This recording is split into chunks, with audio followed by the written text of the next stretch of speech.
Olá, boa noite.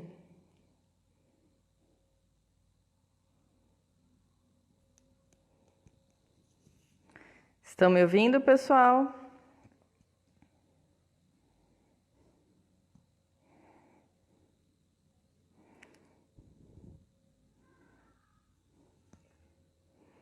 Boa noite, bastante gente entrando agora.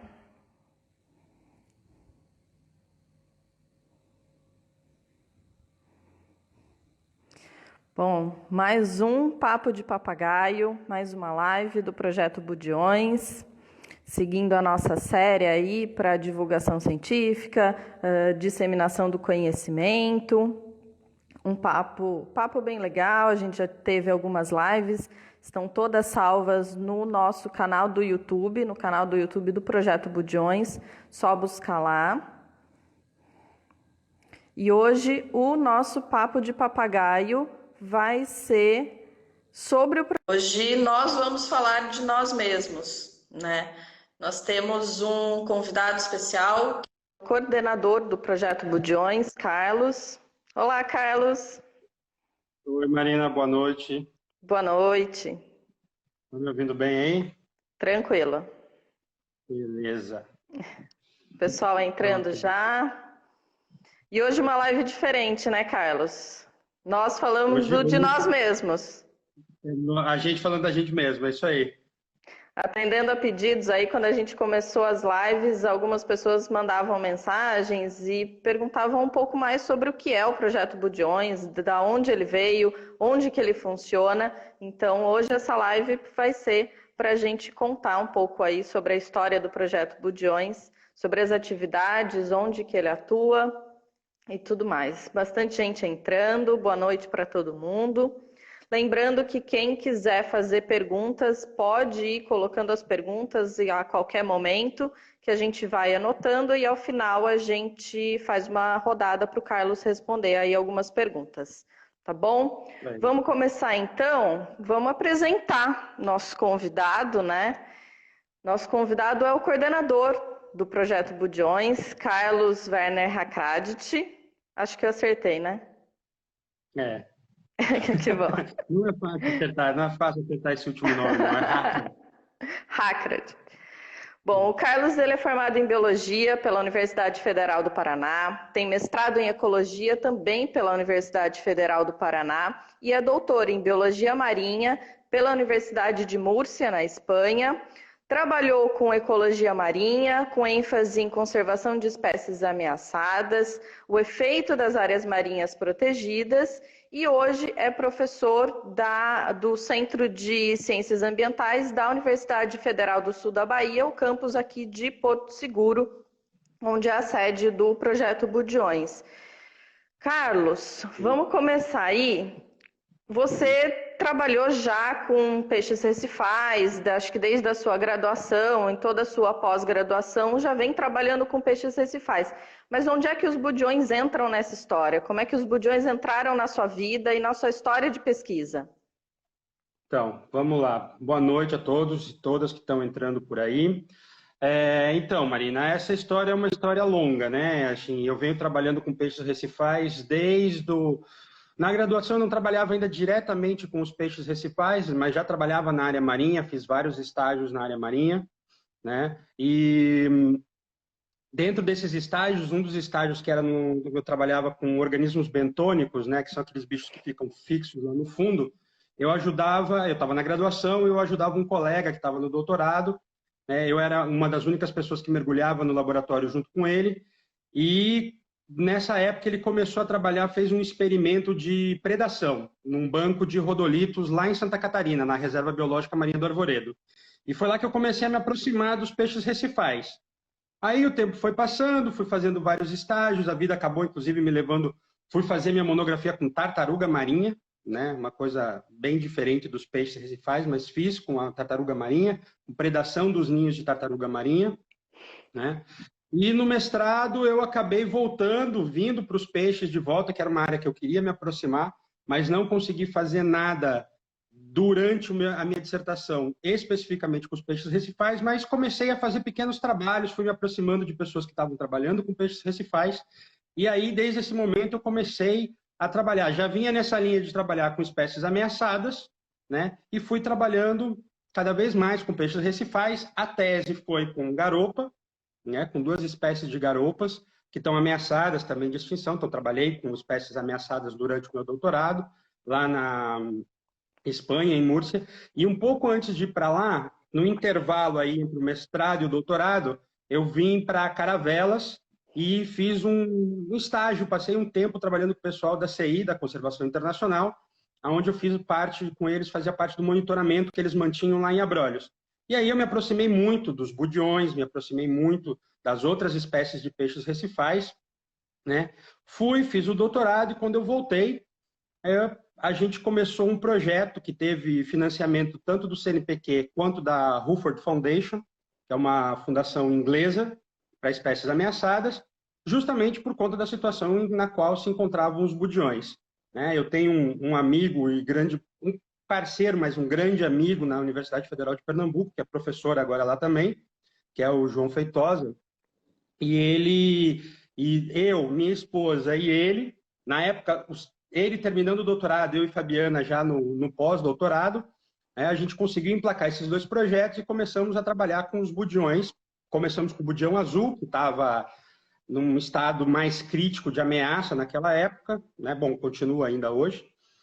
E conseguimos coletar dados aí do bicho, dessa espécie, em 5 localidades diferentes, desde o Rio Grande do Norte até aqui na Bahia. Nesse meio de campo, quando a gente estava terminando o projeto, eu e Fabiana, minha esposa, nós passamos no concurso para professores aqui da Universidade Federal do Sul da Bahia. Então, foi finalizando o projeto, a gente entrou como professor na universidade. Os dados ficaram um pouco ali parados, mas a gente também coletou bastante. Fabiana trabalha com ecologia molecular e a gente conseguiu coletar ao longo desse gradiente da costa uma quantidade razoável de amostras, né, provenientes da pesca, do pedaço do tecido, da nadadeira do budião azul. E uma aluna de mestrado que passou com Fabiana topou a dificuldade que é fazer toda uma dissertação na área da genética, mas ela topou fazer esse trabalho e conseguiu fazer um dos primeiros trabalhos com genética, com conectividade dessas espécies aqui no Brasil. E a gente avaliou a conectividade na costa do Brasil inteiro, desde o Rio Grande do Norte até aqui o sul da Bahia, dos budiões do budião azul. Conseguiu publicar também, virou um paper esse trabalho. E aí foi o engajamento, começou daí, aí outros alunos começaram a se engajar no laboratório com o tema, com os budiões. Outros, hoje tem gente fazendo monografia, fazendo mestrado, que também envolvem o grupo e outros grupos. E a gente começou a cada vez mais focar, vendo a necessidade, vendo o declínio populacional que as espécies de budiões estão tendo. E aí surgiu a ideia de, quando abriu o edital da Petrobras Socioambiental, em 2018, se eu não me engano, eu e Fabiana conversamos com o João, falamos: João, vamos montar uma proposta? Vamos. Nos organizamos, convidamos outras pessoas, nos organizamos num grupo e montamos a proposta, submetemos a proposta, e no finalzinho de 2018 saiu a resposta. Saiu a resposta que o projeto tinha sido aprovado. E aí a gente começou todo o processo de construção do projeto, foi. O 2019 foi mais uma organização interna até a assinatura, uma série de trâmites pelos quais os projetos passam, E aí a gente implementou no finalzinho de 2019, a gente conseguiu botar o projeto para funcionar. E aí a gente ganhou uma pandemia mundial, nem nacional, E aí a coisa ficou um pouco meio abalada, mas a gente está aí fazendo o que dá para fazer nesse momento, ficando em casa, o pessoal trabalhando em home office, mas o projeto está aí, está funcionando, e a gente espera poder conseguir, com esse projeto, ações efetivas na conservação não só dos budiões, A gente já teve várias lives aqui falando de várias ações, várias coisas, vários temas que estão relacionados com as ações que o projeto propôs, que a gente vai conversar um pouco mais sobre isso hoje também, mas a gente pretende conseguir efetivamente conservar os budiões, e não só os budiões, mas o hábitat que eles vivem, que são os ambientes recifais, que também são, hoje, estão extremamente ameaçados. São um hábitat, um ecossistema marinho que corre muito risco de vir a desaparecer nos anos vindouros que a gente tem aí pela frente. Bom, então é isso. Projeto Budões, um dos projetos recentes aí da carteira de projetos ambientais patrocinados pela Petrobras. Nesse último edital também foram projetos que alguns voltaram, outros iniciaram agora nessa carteira de projetos ambientais, o projeto Boto Cinza, lá em Cananéia, o Profranca, lá em Santa Catarina, são outros projetos ambientais que também foram aprovados aí nesse último edital para entrar na carteira de projetos ambientais. O projeto é novo, né? A gente começou agora, pouco antes da pandemia, a gente começou a funcionar mesmo em janeiro, e logo, como o Carlos falou, veio aí essa novidade, essa pandemia que fez a gente paralisar um pouquinho algumas atividades. A gente continua realizando algumas coisas, outras continuam paradas. Para o pessoal que está entrando agora, a gente não vai entrar muito hoje na questão de quem são os budiões. A gente teve a semana passada uma super aula sobre quem são esses peixes, quem são os budiões. Com uma super especialista. Então, quem quiser saber mais detalhes aí de quem são esses peixes recifais, quem são os budiões, só olhar a nossa live da semana passada que está lá no YouTube com a Roberta Bonaldo, super especialista. Hoje a gente vai falar mesmo das ações do projeto, onde que a gente atua. Então, Carlos, você falou aí eu não participei dessa escrita do projeto, né? Eu cheguei, o projeto já estava aprovado, já estava escrito, mas durante esse processo de montar a estrutura do projeto Budiões, você falou aí que conversou com o professor João, de Pernambuco, com outros especialistas de peixes recifais. Quem são essas pessoas que fazem parte do projeto Budiões? É pesquisador, é professor, tem veterinário, é só biólogo? Quem faz parte desse projeto? Então, vamos lá. Como eu falei assim, nós somos novos, né? Como projeto do Programa Socioambiental da Petrobras, nós somos novos, mas a gente tem background, né? Nós temos aí um arcabouço por detrás, que são justamente essas pessoas que a gente convidou e organizou para montar o projeto, né? Então, eu vou começar em ordem para não me perder, para não esquecer de todo mundo. Vou começar de baixo para cima, do sul para o norte, né? Nós convidamos o professor Carlos Eduardo Ferreira, da Universidade Federal Fluminense, né? O Cadu, para quem conhece a galera dos peixes recifais, né? Ela se conhece muito, porque não é tanta gente assim no Brasil trabalhando com peixe recifal, né? Então, o Cadu já é das antigas, né? Ele faz parte lá dos primórdios, o pessoal começou a trabalhar, né? É uma pessoa que tem muito conhecimento, tem muito trabalho feito na área, né? Conhece muito bem a região na qual ele trabalha, que é lá no Rio de Janeiro, em Arraial do Cabo, que é uma das áreas do projeto, né? Depois tem o professor Maurício Rostin, que está no Espírito Santo, né? Que ele coordena a parte da gestão pesqueira do projeto, a parte de monitoramento pesqueiro, que é uma das ações que a gente vai botar para funcionar, esperamos logo, assim que essa pandemia dê um alívio, né? Aqui na Bahia, eu faço a coordenação geral, mas quem coordena a base, né, a área regional da Bahia, é a professora Fabiana Félix, né, que é minha esposa e minha colega de profissão na universidade também, e chefe do laboratório onde eu trabalho, que é o Laboratório de Ecologia e Conservação Marinha, né?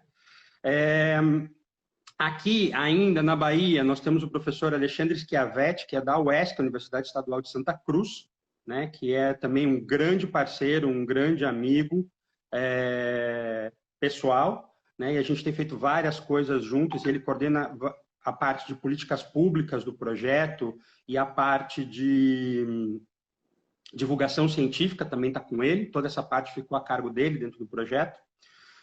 Mais para frente, seguindo para o norte, a gente chega no João, né, o professor João Feitosa, lá da Federal de Pernambuco, da UFPE, coordena o ponto focal Pernambuco-Alagoas. Aí nós temos o professor Guilherme Longo, que está no Rio Grande do Norte, coordena o ponto focal do Rio Grande do Norte, e o professor Jorge, lá no Maranhão, que coordena o ponto focal do Maranhão. Então, a nossa abrangência espacial vai do litoral do Maranhão, né? A gente tem lá o Parque do Parcel Manuel Luiz, um parque estadual, que é o nosso ponto focal mais ao norte, até Arraial do Cabo, no Rio de Janeiro, né? São as áreas onde a gente vai atuar com o projeto e basicamente a gente tem aí um conjunto de bases que estão atuando nesses locais, que são as pessoas que ficam à frente das ações que ocorrem naquela localidade. Então, o projeto está mais ou menos pensado e estruturado para funcionar desse jeito. Como uma rede, basicamente como uma rede de pesquisa e de atuação. No Maranhão é o professor Jorge, né, que faz a coordenação do ponto focal. Carlos, então você falou aí de muitos professores, né? São professores universitários. Toda a equipe, ali muitos são biólogos, temos o professor Alexandre que não é biólogo, é ecólogo, e os outros pesquisadores do projeto, como foi buscar outras pessoas, já que a gente tem, eu já trabalhei em projetos ambientais já há algum tempo, a gente vê que uma grande missão desses projetos, além da pesquisa e conservação, é a formação profissional.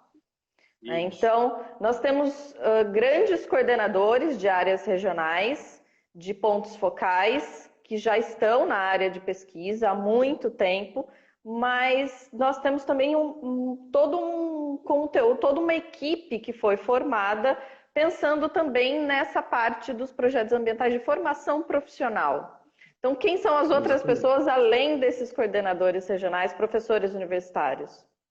Pronto, então assim, a gente formou esse grupo de professores, né, que são os que vão coordenar as ações em cada um desses pontos focais, e aí a gente, claro, não vamos só nós executar tudo isso, a gente formou uma equipe de trabalho para a execução do projeto, né, você, pelo teu background, pelo teu conhecimento, né, que você fala em todas as lives que não conhece muito bem os budjões, que não sabe muito bem como são os budjões, né, mas tem um background, um know-how no desenvolvimento de projetos socioambientais, né? Que é uma preocupação nossa também, mas executar o projeto com qualidade, né?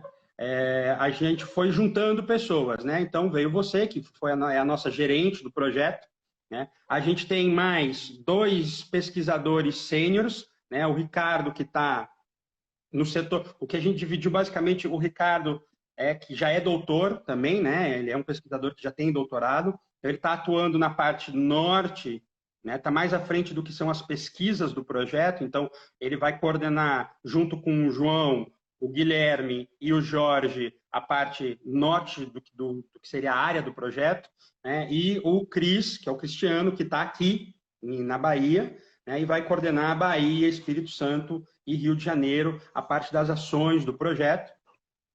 Cada professor também tem junto no seu laboratório uma equipe de ICs e técnicos para darem suporte nas atividades. Então, a gente também atua junto com a formação de pessoal nas universidades, né? A gente tem bolsistas de iniciação científica que estão aí dos mais variados cursos, né? Que estão ligados à biologia, à oceanografia, né? Engenharia de pesca, enfim, os cursos que estão ligados, relacionados com a área marinha. E a gente tem um conjunto de pesquisadores, né, que atuam aqui, que são os responsáveis, pesquisadores e técnicos que são responsáveis especificamente pelas ações que o projeto vai levar. Então, pelas ações de pesquisa, pelas ações de educação ambiental, pelo monitoramento pesqueiro, pelo conhecimento ecológico tradicional, conhecimento ecológico local, né, e pelas ações também de divulgação científica do projeto, né? Não só a divulgação científica, mas a divulgação de uma forma geral, né? E a ciência cidadã, que é outra parte do projeto que tem, de uma forma geral, tem muito carinho da equipe inteira, que é a parte da ciência cidadã. É uma equipe grande, né, Carlos? A gente... Uma equipe grande. Se eu não me engano, você pode me corrigir, inclusive, porque eu acho que você sabe melhor do que eu, são 40 pessoas, né? 30 e poucas pessoas, alguma coisa assim. Por aí. Todo mundo são, se a gente juntar aí os monitores de pesca, vai ser bastante gente. Mas é isso que é legal, porque a gente tem professores universitários reconhecidos internacionalmente e a gente tem alunos de C e a gente tem, né, vai ter na equipe os monitores de pesca que vão ser jovens das localidades onde a gente vai fazer o monitoramento. Então, a gente vai ter uma troca de informação, uma troca de aprendizado muito grande. E é isso que eu gosto de ver nos projetos socioambientais, né? que envolve a pesquisa, que traz esse conhecimento universitário, mas também o aprendizado de que um projeto socioambiental não é só pesquisa, é envolver pessoas, muitas vezes aprender o que a gente não aprende na faculdade de biologia, que é fazer um documento, um relatório, ir atrás de documentos em cartório, fazer planilha orçamentária. É isso que é legal, essa troca de conhecimento, né? E o pessoal que está no projeto já está sentindo isso. Às vezes eu peço, faz um recibo aqui, faz um documento ali. E às vezes a pessoa entra na faculdade de... Às vezes a pessoa entra na faculdade de biologia, a faculdade de biologia, às vezes, ela é muito romântica no início, né? E acho que tem que ser mesmo, de que a pessoa acha que só vai mexer com plantas e com animais e com micro-organismos, ou com áreas grandes, né? Se for trabalhar na parte de ecologia da paisagem. Mas quando entra no mundo dos projetos socioambientais, conhece esse outro lado que a gente não aprende na faculdade, mas precisa trabalhar, precisa aprender, né? Com certeza. E os monitores de pesca, né, que eu esqueci de falar, que são pessoas das comunidades que a gente está trabalhando junto, né, que vão justamente fazer toda essa parte do monitoramento. Nosso monitoramento pesqueiro é participativo, né? A gente não vai lá futucar nada, é uma parceria com as comunidades para a gente poder avaliar qual é a situação. Né? Então, assim, também são pessoas importantíssimas. O envolvimento da sociedade. Eu acho que boa parte do que a gente faz aqui nas lives é isso, é buscar o envolvimento da sociedade de uma forma em geral, né, com as ações que a gente pretende implementar, que a gente pretende... Porque não existe conservação sem as pessoas, né? Nós somos o nosso meio, né? Nós estamos no meio. Então, a gente não pode pensar na conservação sem a sociedade estar envolvida. Né? Acho que esse é um dos grandes objetivos que a gente tem aí por vencer, que também não é um objetivo fácil. Não é nada fácil, mas é muito prazeroso e é muito recompensador. O Carlos, então, além dessas universidades, eu estou vendo aí, entrando o pessoal e comentando, não é só as universidades que fazem parte do projeto e essas pessoas que vêm muitas vezes de dentro da universidade. Nós temos outros parceiros, institutos, via aí o Instituto Bioma Brasil, que já entrou na live. Vimos aí alguma escola de mergulho também já entrar aí na live. O Laurence Uaba também entrou, é um parceiro do projeto. A Roberta Bonaldo e o João Paulo também, que são parceiros do projeto, já participaram de lives, estão dispostos a ajudar. Temos outros projetos da Petrobras, né, os projetos ambientais. Quem são esses outros parceiros, além desses que eu falei aí? Então, um dos critérios que a gente adotou quando a gente estava montando o projeto, na verdade, assim, eu, João e Fabiano, um dia nos pegamos os três conversando, falando assim, gente, a gente é muito megalomaníaco, a gente é muito doido. A gente não... Primeiro que a gente não tem capacidade, queira ou não, eu, Fabiano e João somos professores, ou seja, nós não deixamos de ser professores, né? Nós estamos focados também nas nossas atividades de ensino, pesquisa e extensão, que são a nossa função dentro das universidades nas quais nós trabalhamos, que são universidades públicas, né? Que fazem trabalho de qualidade. Então, a gente tem essa função. E a gente se olhava e falava assim, meu Deus, mas é tanta coisa, é muita coisa. Como é que a gente vai fazer com isso? E aí a gente falou assim, gente, para muitas dessas coisas nós não temos know-how, né? Nós temos um know-how na pesquisa, nós temos um know-how na área na qual nós nos especializamos, na qual nós estudamos e nos formamos, mas não temos know-how para várias outras coisas.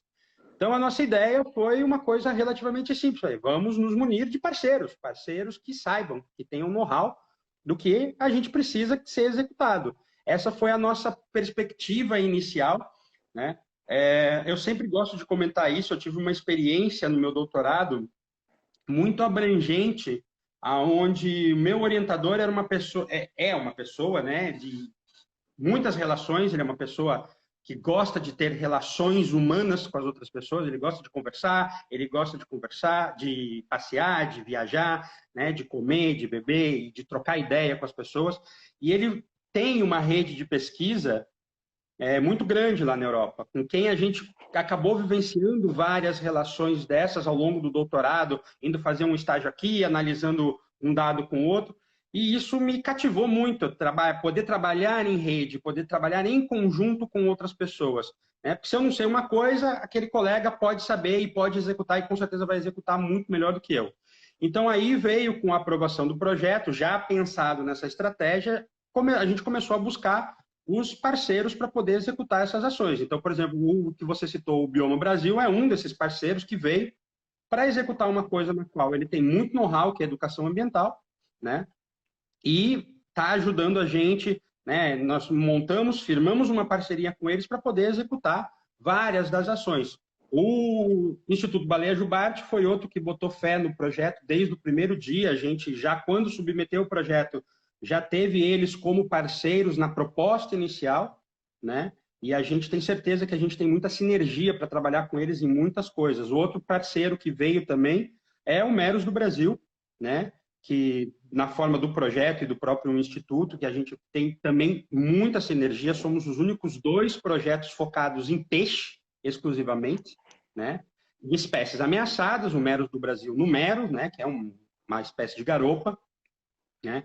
E a gente nos budiões, né? Então, muita sinergia vai ocorrendo a partir daí. E outras parcerias a gente vem construindo, o Projeto Coral Vivo também, a gente tem uma super boa relação com todos eles, várias coisas a gente já tem pensado para serem feitas e executadas em parcerias com esses outros projetos, e a gente vem aí construindo uma carteira de relações, né, justamente porque o que a gente não sabe fazer, a gente vai fazer com os nossos amigos, com os nossos parceiros.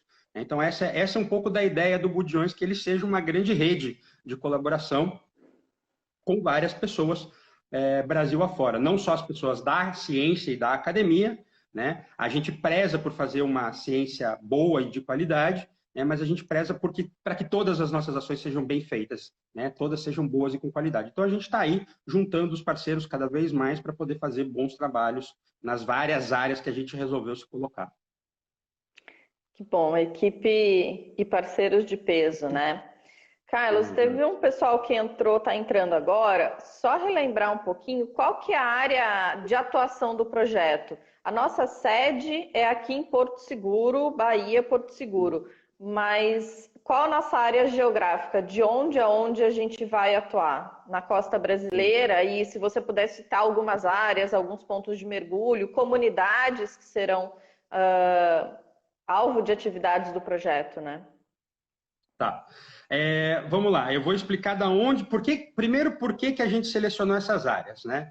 Então, começou com... A sede ficou em Porto Seguro porque Porto Seguro é a sede do Nautilus, que é um instituto, né, a ONG, que mantém o projeto, né? Então, quem executa o projeto é o Instituto Nautilus e todas essas universidades, esses laboratórios, né, eles fazem parte da rede que estruturou o projeto. E os locais, eles foram pensados, essa abrangência espacial, ela foi pensada, não foi à toa, não foi só porque existia alguém lá naquele local que a gente sabia que tinha know-how, né? Mas foi criada, foi muito pensada numa articulação com um conjunto de políticas públicas que o Ministério do Meio Ambiente vinha desenvolvendo, que são os planos nacionais, né, de recuperação das espécies. Então, a gente articulou a área de atuação do Projeto Budiões para ela estar vinculada ao Pancorais, que foi, inclusive, a nossa segunda live, se eu não me engano, né? Então, a gente fez uma live sobre o Pancorais, justamente porque o Pancorais é o documento norteador das áreas focais do projeto. Nesse documento, no Pancorais, para quem quiser e tiver curiosidade e não conhece, pode entrar lá no site do ICMBio ou do MMA, pode procurar lá os planos nacionais, vai achar lá tem o plano da tartaruga, tem o plano dos tubarões, tem o Pancorais. O Pancorais não lida só com os corais, mas lida com o ambiente recifal como um todo, né? E lá você vai achar um conjunto de espécies que estão listadas, são espécies vulneráveis, ameaçadas, estão listadas as espécies de budiões, também no Pancorais. Então, os nossos animais, eles fazem parte do Pancorais, né? Os nossos animais foco, nossos animais bandeira, né?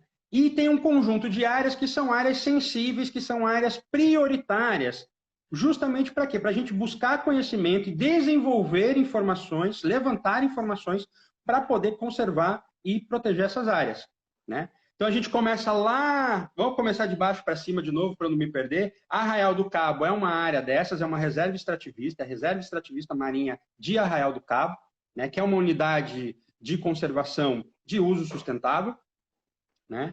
Então ela é área levantada como prioritária no Pancorais, então a gente resolveu incluir essa área, né? Isso não quer dizer que os budiões só ocorrem na área do projeto, eles ocorrem em uma área muito mais ampla, né? Mas a gente não podia pegar o Brasil inteiro de cara de começo, que a gente não ia ter perna para fazer tudo isso, então a gente foi focando, né, especificamente em alguns pontos, nos pontos mais prioritários. Então, Arraial do Cabo, depois de Arraial do Cabo, o litoral do Espírito Santo, né? No litoral do Espírito Santo você tem as ilhas lá no sul do Espírito Santo, a ilha de Guarapari, as ilhas na frente de Guarapari, né? 3 ilhas, a Escalvada, as Ilhas Rasas. Existem os recifes esquecidos, que não têm esse nome à toa, porque eles foram esquecidos, ficaram esquecidos por muito tempo, né? Que estão no sul do Banco de Abrolhos, né? São os últimos recifes biogênicos que a gente tem aí, né, em teoria, na distribuição dos recifes de corais do Brasil, são os recifes esquecidos. Depois, dali para baixo, são costões rochosos com cobertura coralínea. Existe um ou outro trabalho mostrando alguns recifes novos mais para o sul, no estado de São Paulo, mas não vou entrar nesse mérito aqui, né?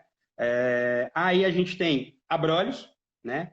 Que a gente já, além dele estar listado no Pancorais como uma área importante, para nós ele era muito importante, porque aquele trabalho que eu falei lá no começo que a gente fez, de conectividade, dos budiões, um dos resultados que a gente obteve é que Abrolhos é o hotspot da diversidade genética do budião azul no Brasil, então onde a gente tem maior diversidade genética é no Banco dos Abrolhos. Então, para o budião azul, ele é um local muito especial, né? Então a gente precisa dar atenção para ele, que é a espécie das espécies é a mais ameaçada, né? Aí a gente incluiu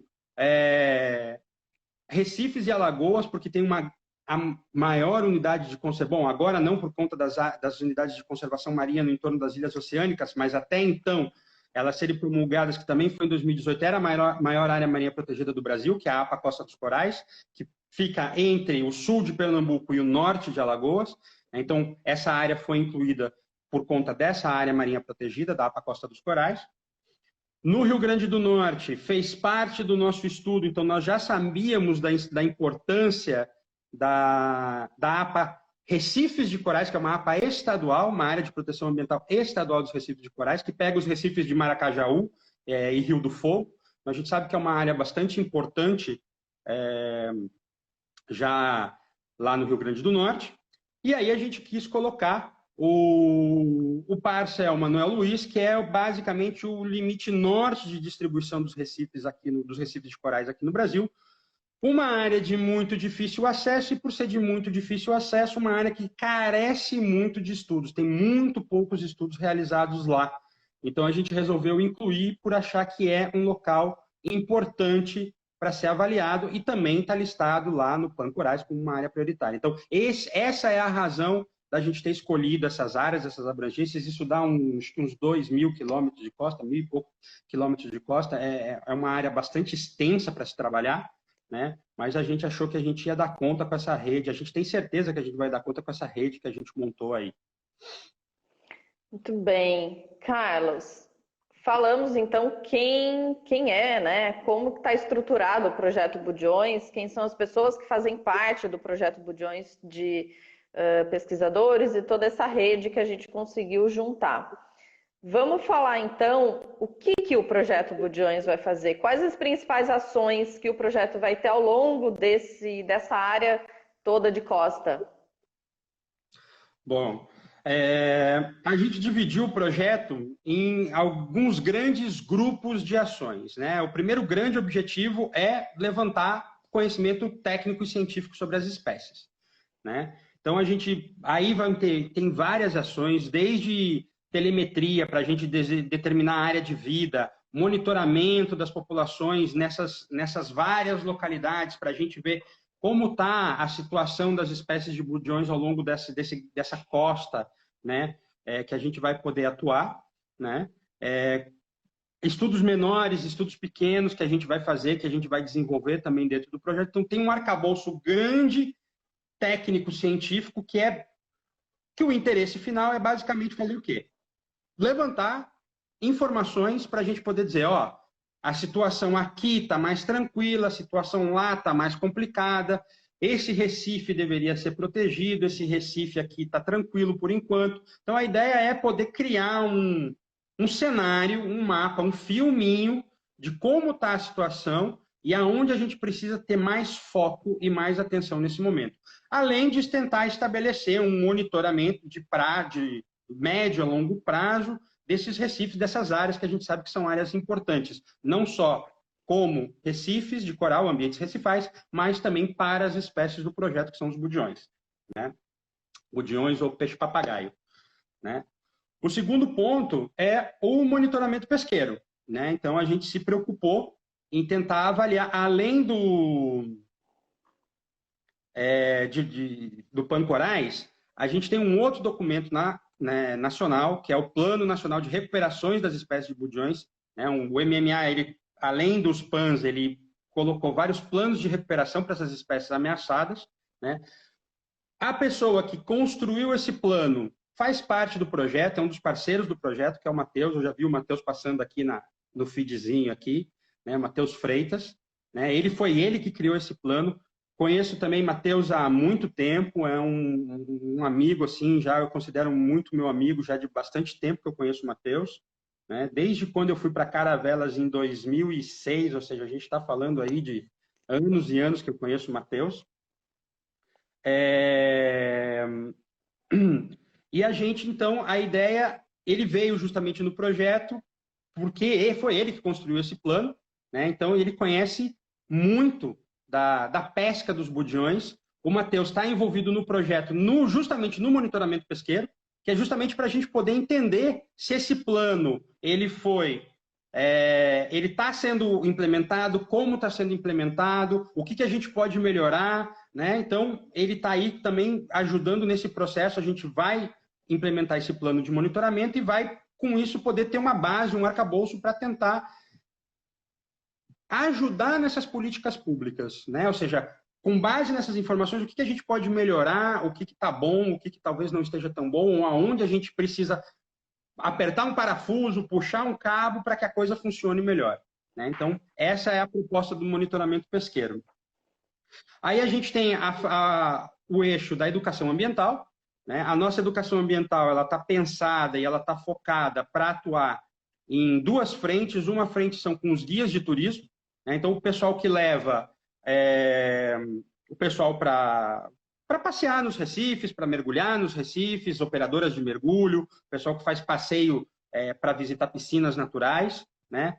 Que eles capacitar esses guias para que esses guias passem um conjunto de informações de como se portar no ambiente recifal, né? De o que fazer, o que não fazer, o que é certo, o que é errado, o que pode impactar aquele ambiente, para tentar minimizar o impacto. E o outro é a educação ambiental a partir de multiplicadores. Aí quem que a gente escolheu? A gente escolheu os professores, né, tanto do ensino médio quanto do ensino fundamental, né? Nós vamos capacitar um grupo de professores e esses professores vão passar a ser multiplicadores dessa informação dentro da sala de aula com os seus alunos, né? Então a gente está montando um material didático complementar para que esses professores tenham um material para ser utilizado em sala de aula. Tudo isso está sendo feito em parceria com o pessoal da Bioma Brasil, né? E a gente vai, então, capacitar esses professores. A ideia já era estar começando com essa ação, mas por conta da pandemia, com a parada das aulas, isso ainda está um pouco em stand-by, então a gente resolveu avançar mais no processo de construção do material, etc., para poder implementar isso quando a gente tiver capacidade, né, de poder ir na sala, capacitar os professores sem causar nenhum problema, né, tanto para eles quanto para nós, no que tange aí as questões da transmissão do coronavírus, né, do SARS-CoV-2. Né? Outro tópico que a gente incluiu, que é um dos tópicos que eu gosto muito, que é a ciência cidadã. Acho que eu já falei isso, sempre que eu falo do projeto, eu falo muito da ciência cidadã, é uma coisa que me motiva muito, eu acho muito legal. A ideia da ciência cidadã é transformar as pessoas comuns em pesquisadores e que eles coletem dados. Existem várias formas de fazer isso, né? A gente estudou algumas vertentes da ciência cidadã para elaborar a proposta do projeto, né? Existem propostas da ciência cidadã de que o cidadão cientista ele participa desde o princípio, né? Desde a concepção, digamos assim, metodológica da ação que vai ser feita. A gente não adotou isso nesse momento, porque isso demandaria da gente um esforço numa área geográfica tão grande que a gente não tem não teria como fazer, logisticamente para a gente seria impossível, então a gente já planejou algumas coisas para um futuro, a gente já tem ideias de coisas para o futuro, né? Então a gente preferiu adotar a parcela onde as pessoas simplesmente, quando estão desenvolvendo sua atividade, né? Então, vou dar um exemplo, eu sou mergulhador, né? Mas trabalho no dia a dia, eu trabalho numa empresa. Aí eu vou lá no final de semana, vou mergulhar em São Paulo, vou lá na Laje de Santos, vou dar um exemplo aqui que eu conheço, que é a Laje de Santos. Vou lá mergulhar. Mergulhei, nossa, vi os budiões aqui. Anoto algumas informações, trago essas informações comigo e depois eu preencho um formuláriozinho e envio essas informações para a gente, no caso, né, para o projeto Budiões, e a gente vai usar esses dados para complementar o nosso monitoramento. Então, o projeto Budiões tem toda aquela área de abrangência que eu falei, mas dentro dessa área de abrangência nós vamos poder trabalhar em alguns locais específicos. A ideia da Ciência Cidadã é que a gente consiga ampliar isso para o Brasil inteiro. Tem budião desde Santa Catarina até o Parcel Manuel Luiz, na costa inteira, e nas ilhas oceânicas, Fernando de Noronha, na Trindade, no Atol, né? O Atol é uma reserva biológica, não tem turismo lá, mas Fernando de Noronha, e né, tem bastante turismo, e Trindade tem vários pesquisadores que vão para lá. Então, os pesquisadores também podem fazer isso, né, trazer essa informação para a gente, e a gente vai usar isso como uma base para a gente fazer pesquisa, para a gente poder ver qual é o atual estado das populações. Né? Então, você viu, tinha um budião, tinha 5, tinha 10, tinha 30, então tem lá no nosso site toda a informação. Né? Então, uma das ideias é isso, é atrair as pessoas para colaborarem com o projeto. Como eu falei no início, uma grande rede de trabalho, né? Que envolve não só os pesquisadores, não só os professores das universidades com seus alunos, os pesquisadores do projeto, a comunidade pesqueira, mas todas as pessoas que estão interessadas em participar do projeto. Né? Depois disso, a gente tem um eixo que é um eixo de turismo de base comunitária, onde a gente pretende capacitar algumas comunidades, né, atores de algumas comunidades, para serem agentes de turismo de base comunitária, e a gente pretende, com isso, poder auxiliar essas comunidades a terem fontes de rendas alternativas, né, levando as pessoas para verem os budiões nos recifes. Né? Os budiões, eles têm uma característica diferente de boa parte dos outros peixes, que eles chamam muita atenção, eles são muito bonitos, eles enriquecem o mergulho de qualquer mergulhador pela cor, né, pelo formato, pelo próprio tamanho. Os budiões são peixes de tamanhos bastante razoáveis, né, bem grandes. Não são tão grandes como um mero, né, que um bicho chega a ter 2 metros e pouco aí, né, mas tem tamanhos bastante razoáveis, chamam muita atenção, são muito coloridos, são muito bonitos. Então, a gente quer poder mostrar que o budião vivo ele também tem um valor. Né? Ele também tem um valor agregado, e um valor agregado que às vezes é muito mais alto do que em outras situações. Então, essa é a função dessa linha de turismo de base comunitária. A gente não só vai capacitar eles, como a gente quer capacitar um conjunto de guias subaquáticos para que possam levar as pessoas para poder fazer mergulho contemplativo, mergulho recreativo. Né? Então, essa ação, esse objetivo específico, ele tem essas duas ações. E, por último, para finalizar, né, por isso que eu falei que era uma coisa um pouco megalomaníaca, a gente ainda tem toda uma vertente específica voltada para as políticas públicas. Né? Então, com os resultados que a gente conseguir obter do projeto, a ideia é a gente levar, não ficar, essa informação não pode, não deve ficar guardada na gaveta do projeto Budião. Né? Ela precisa ir para frente. Então, a ideia é a gente poder transformar essas informações técnicas em relatórios e disponibilizar isso para os tomadores de decisão. Né? Então, gestores de unidades de conservação, gestores das secretarias de meio ambiente, ICMBio, enfim, todos os órgãos responsáveis pela gestão ambiental, obviamente que estão na linha de costa, né? Ou seja, que estão associados com o ambiente marinho, com o ambiente recifal, onde esses animais estão, e a gente vai fazer os estudos, é poder levar essas informações para que eles sejam capazes de poder tomar decisões. Então, por exemplo, no caso das unidades de conservação de uso sustentável, onde os conselhos eles são deliberativos, né, levar isso para os conselhos para que as pessoas saibam, né, para que as pessoas conheçam não só o gestor, mas os tomadores de decisão de uma forma geral das unidades. Né? E as pessoas, em geral, poder também transmitir essa informação através da divulgação científica do projeto, transmitir essas informações para as populações em geral. Então, esses são os grandes eixos que o projeto tem, os grandes objetivos do projeto, e aí cada um deles, né, vai ter lá uma série de pequenas ações e metas associadas a eles. Bastante coisa. Muita. O Carlos, uma das primeiras frentes do projeto que você citou aí, detalhou um pouquinho, é a frente de pesquisa científica do projeto. E a gente tem, pelo que eu estou vendo aí, boa parte do nosso público hoje é de alunos de graduação, de pós-graduação.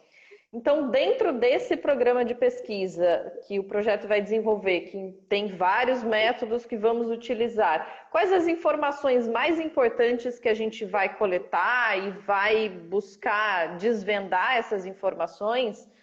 Quais vão ser mais importantes para diretamente serem usadas na conservação dos budiões?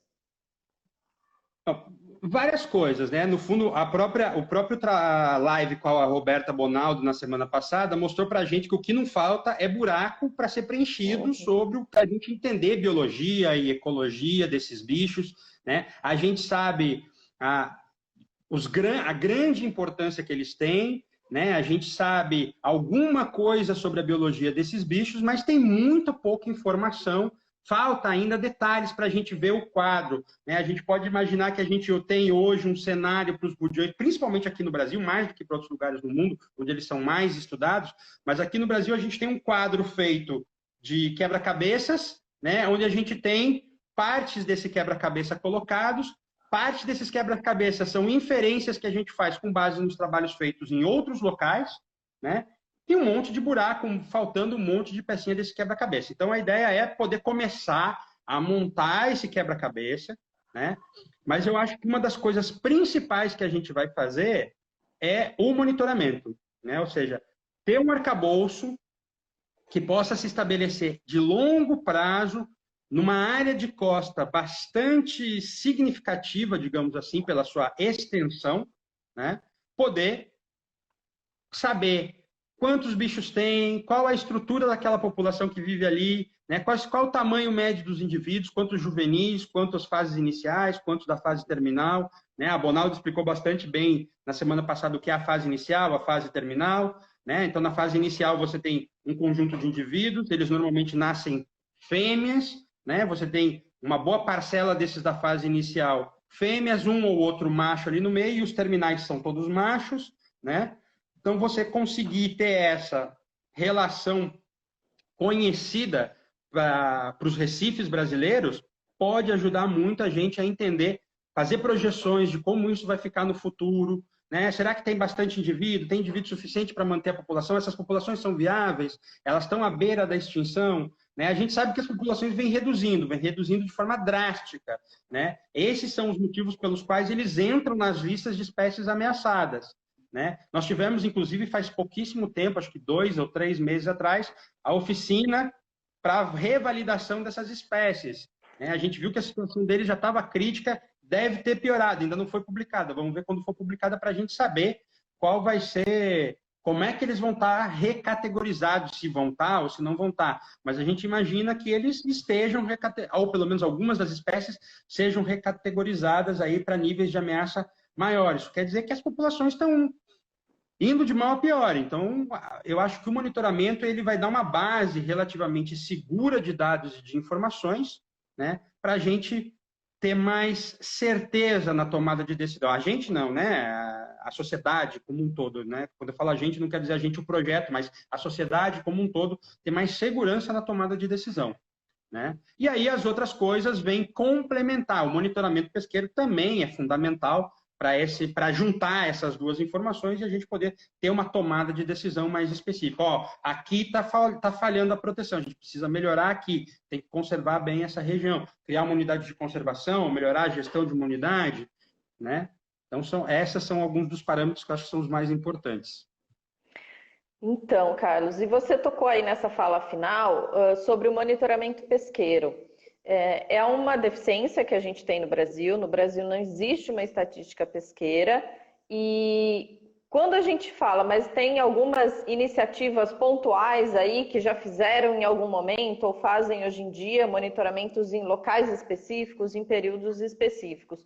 Mas para quem não conhece, o que é um monitoramento pesqueiro, o que é uma estatística pesqueira? Que tipo de informação que nós do projeto Budiões ou outros projetos também coletam com os pescadores, né? Que tipo de informação, que dados que vêm do monitoramento pesqueiro? Então, como você falou, é uma grande falha, né? O Brasil é um país enorme, né? Com uma linha de costa enorme, né? E a gente nunca teve um sistema estabelecido, né? De gerenciamento da pesca, de monitoramento da pesca, muito menos estatísticas pesqueiras. Existem várias iniciativas individuais de pesquisadores, existem iniciativas governamentais, inclusive, né? Você tem várias unidades de conservação hoje que implementaram um monitoramento participativo dentro da sua área, mas isso é uma área limitada, né? Reduzida, pequena, né? Por mais que você tenha, por exemplo, as áreas de conservação possam ser grandes, no que tange a costa do Brasil como um todo, as áreas são relativamente pequenas, então é muito difícil você controlar tudo isso, né? E, basicamente, isso traz uma única informação para a gente. A gente não sabe o que a gente está pescando, a gente não sabe o que a gente está tirando do mar, né?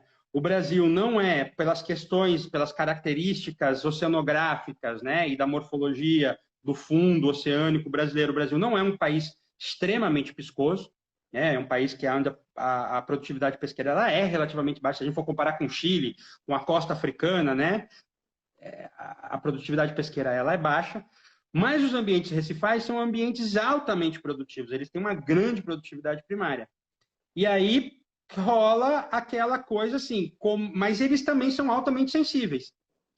E aí, né? O quanto está tirando disso, o quanto isso afeta esse ecossistema. Então, basicamente, os dados que a gente tem é isso. O quanto está se tirando, o quanto está se capturando, né? Quer dizer que isso seja bom, que isso seja ruim, que esteja certo, que esteja errado, mas a gente precisa saber qual é o montante, né? Quantos indivíduos, que tamanho esses indivíduos têm, né? A gente sabe que algumas artes de pesca são extremamente seletivas, outras artes de pesca são nada seletivas, elas capturam o que aparecer pela frente, né? Inclusive baleia jubarte, a gente viu a cena aí da uma baleia jubarte migrando agora no começo do processo migratório, sendo capturada numa rede de pesca, tendo o rabo cortado, né? Se espalhou como viral esse vírus aí. Então, assim, são artes de pesca que não são nada seletivas. Óbvio que eles não estavam mirando na baleia, não queriam pegar a baleia, foi um acidente, né? Mas são artes de pesca que são nada seletivas, né? Então, elas pegam tudo que tem pela frente. Então, entender aonde eles vêm, quais são as principais pescarias, né? Quais pescarias visam essas espécies e das espécies que visam, quais são os principais tamanhos que estão sendo pescados, é uma informação básica para a gente poder estabelecer qualquer parâmetro de gestão, né? O Matheus pode falar disso muito melhor do que eu, é uma área que o Matheus domina super bem, né? Eu não sou da área pesqueira, não trabalho com estatística pesqueira, né? Tenho algumas informações, conheço alguma coisa dos trabalhos, mas não é minha área principal de atuação. Mas a gente sabe que para poder conservar e para poder estabelecer medidas que sejam eficazes, também não adianta você falar assim, não pode fazer mais isso de jeito nenhum, e aí a pesca ilegal continua, um monte de ações ilegais continuam. Então você precisa saber, né, manejar essa situação para poder estabelecer políticas que sejam importantes. Por exemplo, um dos casos que a gente sabe, para peixes recifais de uma forma geral, isso é super importante, é que os bichos velhos, grandes, eles têm uma produtividade, uma capacidade reprodutiva muito mais alta do que bichos em tamanhos intermediários ou pequenos. Então, uma medida pesqueira que é você limitar abaixo de tantos centímetros você não pode capturar, não é uma medida extremamente eficaz. Então, você precisa estabelecer um tamanho mínimo e um tamanho máximo. Esse tamanho intermediário que fica, a produtividade, o grande vai ser suficiente para repor uma quantidade de indivíduos que foram pescados nesses tamanhos intermediários. Então, essas estratégias elas só podem ser implementadas a partir do monitoramento pesqueiro, onde você tem um animal, você pode tirar o tamanho do animal, o peso do animal, a idade do animal, o sexo do animal, você consegue tirar um monte de informações daí, além das informações da pesca. Qual é a arte de pesca, qual o tamanho do barco, qual é o esforço que é feito para capturar esses indivíduos, né? Então, eles têm um rol de informações que a gente pode extrair do monitoramento pesqueiro que vão ajudar muito a gente. E nessa parte da gestão da política pública, a gente reúne esse arcabouço de informação e fala, ó, o caminho que a gente traz da ciência para vocês é esse aqui. Essas são as melhores opções. E aí a gente também pode fazer uma coisa meio delivery, né? Delivery no sentido assim, específico para um local ou para outro local. Né? Para vocês talvez melhor seja assim, para esse aqui assado, etc, etc. Então a gente pode adequar a situação em função da realidade que a gente tem num determinado local. Bom, realmente é bastante informação. Carlos, a gente está chegando aí nos minutinhos finais dessa primeira parte, mas a gente ainda tem algumas coisas para discutir. A gente gostaria muito de apresentar mais algumas coisas do projeto para o pessoal que está assistindo. Mas para que a gente não caia no meio da fala, eu vou encerrar essa daqui então, e a gente volta em seguida para a gente terminar algumas discussões. Depois teve bastante pergunta e aí a gente passa as perguntas para você, tá ok? Bora, vamos lá. Pessoal, vou encerrar aqui, já volto, espero todo mundo voltando aí também, tá bom? Vou e volto já. Já.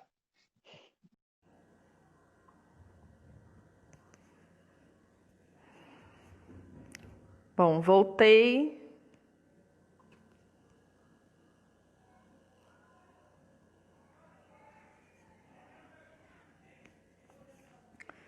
Bom, voltamos. Esperar o pessoal chegar.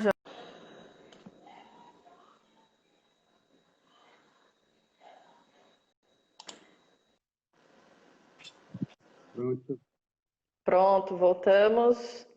Esperar o pessoal chegar aí. Teve várias pessoas que chegaram no finalzinho ali da nossa outra live. A Karina do Profranca, o pessoal do projeto RIFBem, que entraram ali no finalzinho. Espero que eles voltem aí também. Todo mundo que já estava, quem fez pergunta, a gente já vai abrir a rodada de perguntas. O bom é que a gente não combinou a camiseta, né? Você foi com a branca e eu vim com a azul, né? Eu quase ia te ligar e falar, com qual cor você vai? Que bom, que bom. E banner aqui, não vejo a hora de fazer uma atividade para a gente levar o banner bonitão aqui do projeto para o pessoal ver. Bom, o pessoal está chegando aí. A gente tinha que ter feito ao contrário. Eu tinha que te entrevistar nessa entrevista. Você sabe muito mais coisa do que eu do projeto. Mas não fui eu que escrevi. A ideia... É bem legal que tem várias pessoas de vários projetos parceiros aí. Eu vi o Truda, pelo menos na primeira rodada nossa, o Truda estava ali também, do projeto Baleia Jubarte, pessoal do Instituto Bioma Brasil, Matheus do Meros, os coordenadores de áreas focais estavam ali também, vi vários entrando, o professor João, o professor Jorge entrou também, pessoal chegando. Carlos, a gente estava falando e já rodou aí. A gente estava falando, mas o pessoal já estava rodando ali com discussões sobre monitoramento de pesca, o que é permitido, o que não é. O Matheus ali já respondendo algumas das questões. Agora, eu queria discutir um pouquinho com você. Quando a gente fala dos projetos ambientais, desde o projeto Tamar, que foi um dos que iniciou toda essa rodada de projetos ambientais no Brasil, projeto Baleia Jubarte, projeto Golfinho Rotador, o projeto Meros do Brasil, todos esses projetos, eles têm uma parte muito importante que é educação ambiental. E dentro do projeto Pudjões, como você explicou quando a gente falou das ações do projeto, você falou que a nossa frente de educação ambiental, ela está principalmente voltada para a formação de multiplicadores, né? A gente vai trabalhar com crianças, tem ações bem legais com crianças desde a primeira infância, mas a gente também na educação ambiental vai trabalhar com agentes de turismo, com professores. Qual que é a principal importância que você acha quando você montou o projeto e montou essa frente de trabalhar com pessoas que possam se tornar multiplicadores das ações do projeto e de informações de conservação? Qual é a importância de trabalhar com esse público? E não exatamente com o público final, né? A gente vai trabalhar com mergulhadores, com as crianças, com o turista, mas trabalhar nessa parte de formação de multiplicadores. Então, eu sou professor, essencialmente, né? Na verdade, todos nós, os pesquisadores, no final das contas, somos professores, né? E a gente sabe, ou pelo menos eu acredito muito nisso, que eu acho que a educação é um dos grandes caminhos que a gente tem para mudar muitas das coisas que a gente tem por aí, né? A gente vê que a gente muitas vezes fala que a falta de informação das pessoas, né? Mas a informação você busca, né? O professor é aquele cara que te guia no caminho para saber achar a informação, a boa informação, né? A informação que é uma informação válida, é uma informação importante, uma informação que está baseada em alguma coisa e não é simplesmente o achismo de alguém, né? Ela tem uma substância por detrás dela, vamos dizer assim. Então, existem várias filosofias, existem várias escolas da educação ambiental, mas a gente sabe que no Plano Nacional para a educação ambiental ela entra como uma matriz transversal, né? Como um tema transversal. Então, a gente quis explorar essa vertente, a importância da educação e começar um trabalho de base no Budjões, né? A nossa ideia, a nossa esperança é que o projeto Budjões seja um projeto de longa duração. A gente não teve todo o trabalho que a gente teve para montar, para construir, para juntar essa equipe, né? E executar isso no meio de uma pandemia global que não se via desde 1818, né?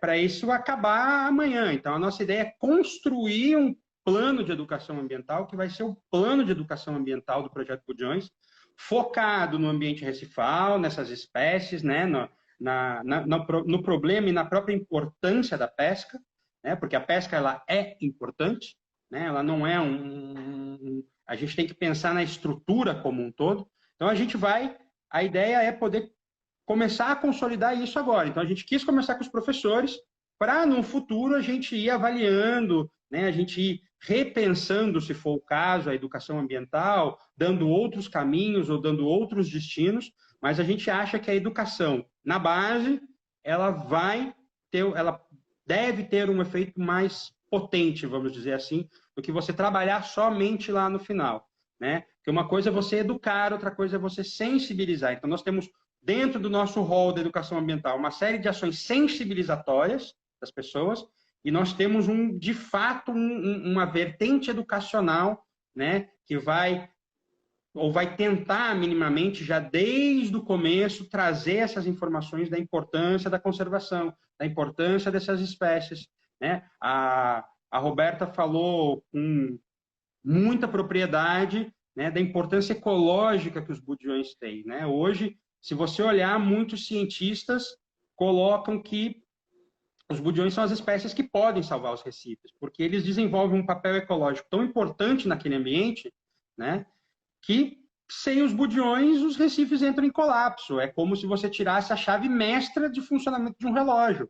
Ele simplesmente para de rodar, né? Então, os budjões eles são mais ou menos isso, né? E por esse motivo a gente acha que o processo de educação ambiental ele tem que ser muito bem construído, muito bem confeccionado. E com os agentes de turismo, como é que, além dos professores, já que esses ambientes recifais, eles são muito visitados no Brasil, tanto por turistas que já mergulham, escolas de mergulho, mas também a pessoa que nunca mergulhou na vida, às vezes, como aqui em Porto Seguro, a gente tem o Parque Municipal Marinho do Recife de Fora. A maior parte das pessoas que vão visitar ali o Parque do Recife de Fora, às vezes nunca foram para uma área recifal, né? Então, além dos professores, para a gente trabalhar a comunidade que mora nessas localidades onde a gente vai atuar, como que a gente vai trabalhar com os agentes de turismo para a gente atingir essas pessoas e que elas se encantem e nos ajudem na conservação dos budjões?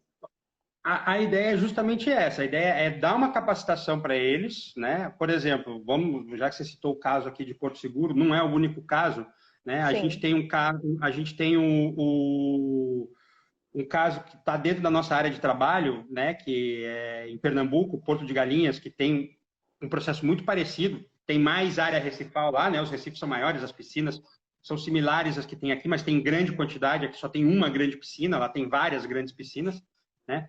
Então, é um turismo intenso nesses locais, né? Então, o pessoal anda em cima desses recifes, o pessoal desgasta o Recife, né? O Recife perde rugosidade, como a gente chama, então ele vai ficando mais liso, mais fino, né? E a ideia é poder capacitar os agentes de turismo para que eles passem um conjunto de informações sensibilizatórias para esses turistas. E falem assim, olha, você viu? Você gostou? Você achou legal? Se você tiver uma atitude agressiva com esse ambiente vai se deteriorar, né? E essa deterioração vai fazer com que ele perca a graça para você e para todo mundo, né? Então, a ideia é isso, é que as pessoas tenham capacidade de poder entender a importância, não só a importância que eles têm do ponto de vista ecológico, pelos serviços ecossistêmicos, etc., etc., mas a própria importância das pessoas que vivem daquela atividade, né? Porque o guia turístico ele vive daquilo, ele depende do Recife saudável para que as pessoas tenham interesse para ir lá visitar, né? Então a nossa ideia é justamente essa, é poder capacitar um rol de pessoas que consiga ir pouco a pouco, né, capacitando as pessoas para que eles vão se sensibilizando, né, e passem a ter atitudes comportamentais quando vão para o ambiente recifal que seja uma atitude de baixo impacto e a gente possa manter essa atividade turística de longo prazo. O caso aqui do Recife de Fora, ele foi emblemático, porque você chegou a ter mais de 3.000 pessoas indo visitar a piscina de uma única vez. Não existia nada de regulação. O Ministério Público veio, chamou a Prefeitura, a Secretaria do Meio Ambiente, né, e falou, ó, fechou, acabou. Ou vocês fazem um plano de manejo, estabelecem capacidade de carga, e aí volta a atividade, né? Ou está fechado, não pode ninguém entrar lá para fazer turismo mais, para passear. Quantas pessoas ficaram? Os escuneiros, os donos, ó, o dono da escuna, o capitão da escuna, os marinheiros da escuna, os guias turísticos, as empresas de turismo da região, os hotéis, todos afetados porque não existia responsabilidade na atividade, né? As pessoas faziam de qualquer forma. Veio o Ministério Público, foi feito um trabalho, esse trabalho inclusive foi desenvolvido pelo pessoal do Coral Vivo, né? Do projeto Coral Vivo, né? Um projeto da Rede Biomar aí, né? E se estabeleceu uma cota diária de pessoas que baixou para 400. Houve aí a discussão foi, mas aí você vai diminuir o número de pessoas, diminui o ganho. Não, eles continuaram ganhando a mesma coisa ou até mais. Por quê? Porque o valor aumentou. E o valor agregado do ambiente conservado aumentou muito mais, né? Então, isso melhorou a renda, melhorou a qualidade da visitação, não tem mais uma aglomeração, gente quase se estapeando em cima do Recife para poder passar para chegar na piscina, para sair da piscina, né? Uma atividade que ficou muito mais tranquila, muito mais lúdica, muito mais prazerosa para as pessoas. Então, um pouco da ideia da capacitação dos guias é isso, é a gente poder trabalhar, mostrar para eles que existem sim formas de conservar aquele ambiente e desenvolver uma atividade econômica que é de relativamente baixo impacto. Essa parte é muito importante, Carlos, dentro do projeto e para mim especificamente, porque no meu doutorado, um dos capítulos do meu doutorado, eu fiz entrevista com os turistas lá em Fernando de Noronha, perguntando algumas coisas sobre golfinho, lógico, mas também entrando um pouco nessa parte da exigência do turista hoje em dia. E eu li uma matéria hoje falando que assim que acabar a pandemia, que os lugares para turismo que mais vão ser buscados vão ser turismos de natureza, ao ar livre, e muitas pessoas vão buscar o turismo em áreas litorâneas, mas não em áreas que são já conhecidas, que vão buscar novas áreas que não têm grandes aglomerações, ou pelo menos não tinham grandes aglomerações antes da pandemia.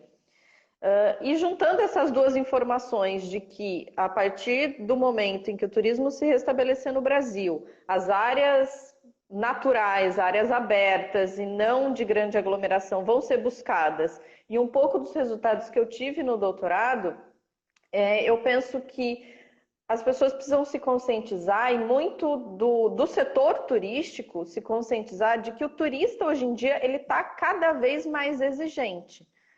Muito turista não se contenta em ir lá e colocar uma máscara, afundar o rosto e ver aquele ambiente. Ele quer saber daquele ambiente.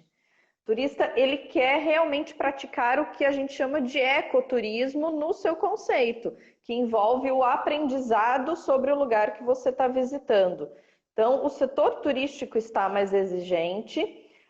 Eu acho que é um grande trabalho que a gente tem que fazer também, que eu vi no doutorado. As pessoas hoje em dia não sabem o que é humanidade e conservação, o que é uma área protegida. Então, além de poder informar os guias, que são as pessoas que vão transmitir lá na ponta a informação sobre o Budeões, sobre o ambiente recifal, também informar um pouco sobre todo o nosso sistema de unidade de conservação, o que é uma área protegida, por que ela está ali, por que existe esse limite, por exemplo, aqui no Recife de Fora de 400 pessoas. Porque o turista está exigente, ele não vai se contentar em olhar e ver um peixe, ele quer saber quem é aquele peixe. E como na costa brasileira, a base do turismo, desses agentes de turismo, desses guias, condutores de turismo, são pessoas da comunidade, pessoas da comunidade local. Então, é importante que a gente, dentro do projeto, faça esse intercâmbio de trazer essa informação, já que nosso projeto tem muita informação científica, é basicamente de pesquisadores, nossa grande equipe são de pesquisadores muito bem informados, então é trazer essa informação da academia, passar ela para os agentes de turismo e eles se capacitarem e poderem justamente o que você falou, agregar valor ao seu serviço, de que ele sabe mais do que ele aprendeu quando era criança, ele buscou mais informações. Né? Isso vai agregar, inclusive, valor de mercado, valor monetário para o serviço que ele está prestando, de que ele é um guia que fez cursos, por exemplo. Né? Alguém colocou aqui num comentário que eu vi rapidinho, falando assim que o guia de turismo ele passa a ser um multiplicador de boas práticas.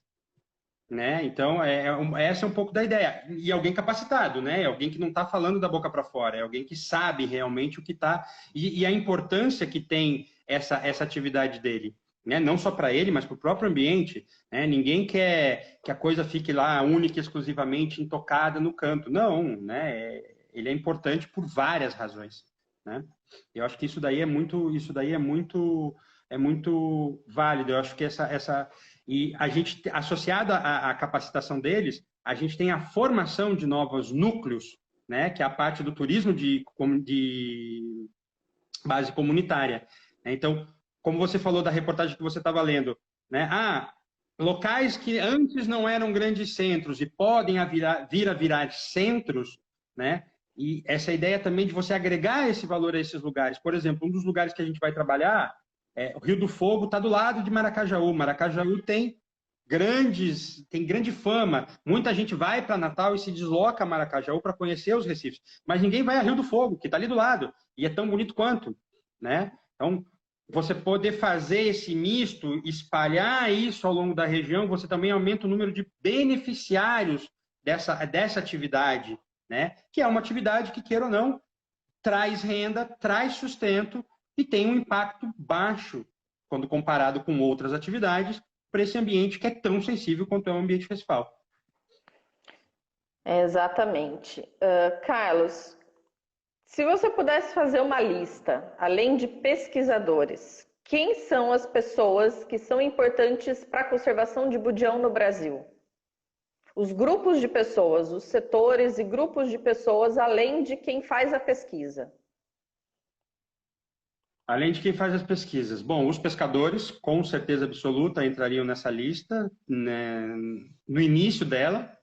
Os mergulhadores entrariam nela também, com certeza. Né?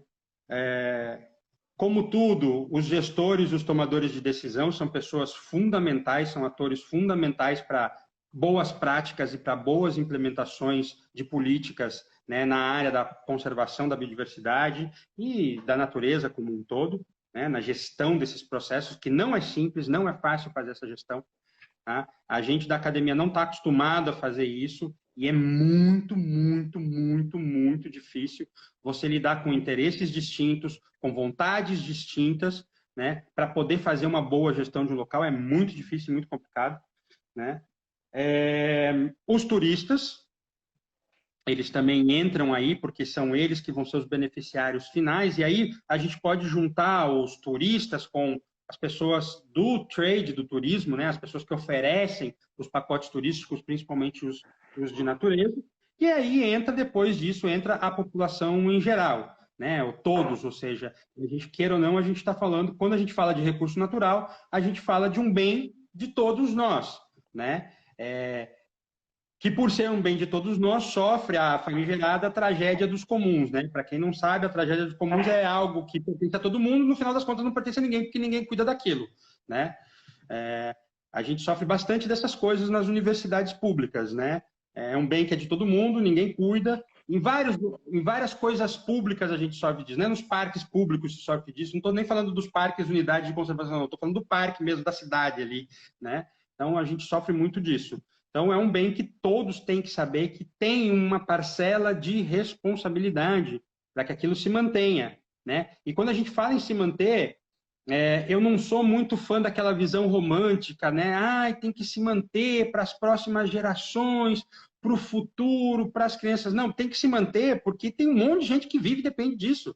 E se acabar, essas pessoas vão minguar, simplesmente não vão ter de onde tirar, né? Então, assim, nós dependemos disso, né? O ambiente marinho é o grande produtor de oxigênio do planeta, né? E a gente não tem uma máquina que faça oxigênio, né? Que produza oxigênio, pelo menos não em escala, para as pessoas poderem respirar assim do nada, né? Então, é um ambiente que é fundamental para a manutenção da nossa espécie como uma espécie na Terra, né? Então, a gente precisa entender que os limites estão sendo extrapolados, e estão sendo muito extrapolados, né? Então, eu acho que o todos entra no final da lista, mas tem um valor que pesa muito nesses atores que estão relacionados com a conservação dos budiões.